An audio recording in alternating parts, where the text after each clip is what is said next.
Hello everyone, welcome to the Newsbrowse News broadcast. The Canadian press reports that President Donald Trump announced on Tuesday evening that the U.S. effort to guide stranded vessels out of the Strait of Hormuz would be paused. This decision, conveyed via social media, aims to allow time for a deal to end the Iran war.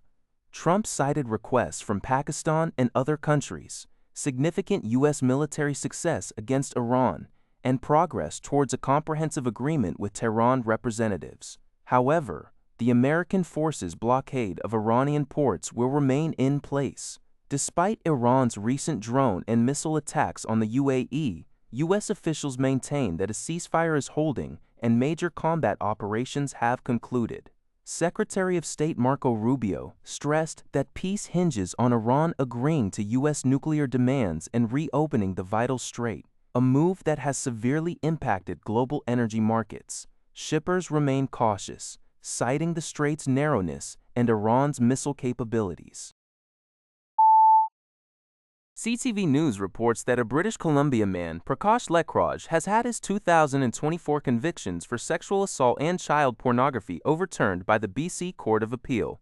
Lekhraj had been sentenced to 3 years and 3 months in prison after a judge found him guilty of sexually assaulting a 16-year-old girl and creating a child pornography image of her, with her breast exposed.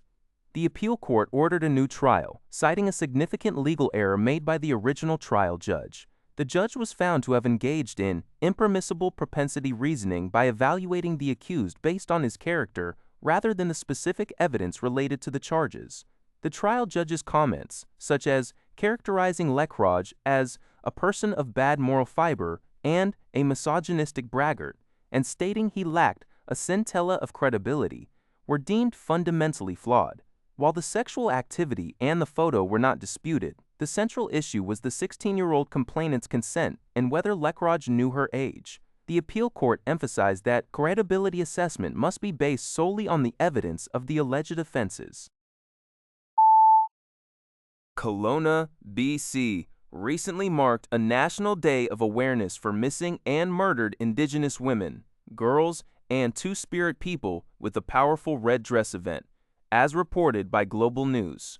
Organized by the Kelowna Friendship Society, the gathering saw a large crowd wearing red and marching through downtown Kelowna and along Highway 97 to the courthouse.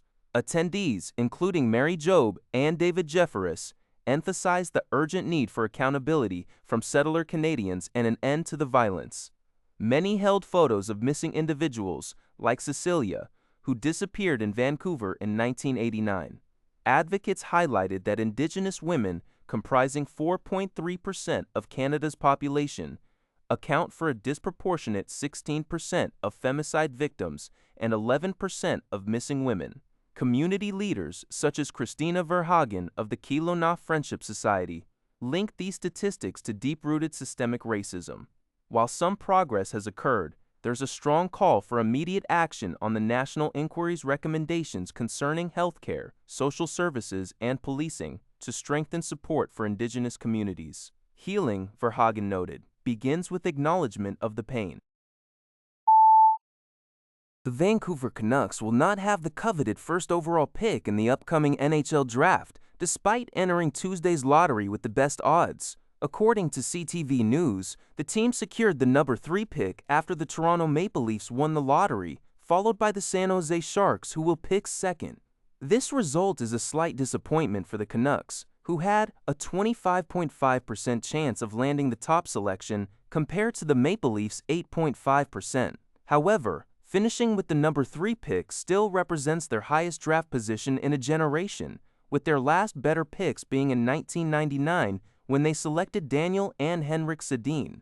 The Canucks have historically never held the number 1 pick. This year's projected top prospects include forwards Gavin McKenna from Penn State and Ivar Stenberg from Frölunda HC in the Swedish Hockey League, both of whom performed strongly in their respective leagues and the recent World Junior Championship. That's all for this video. Thank you for watching. See you in the next video.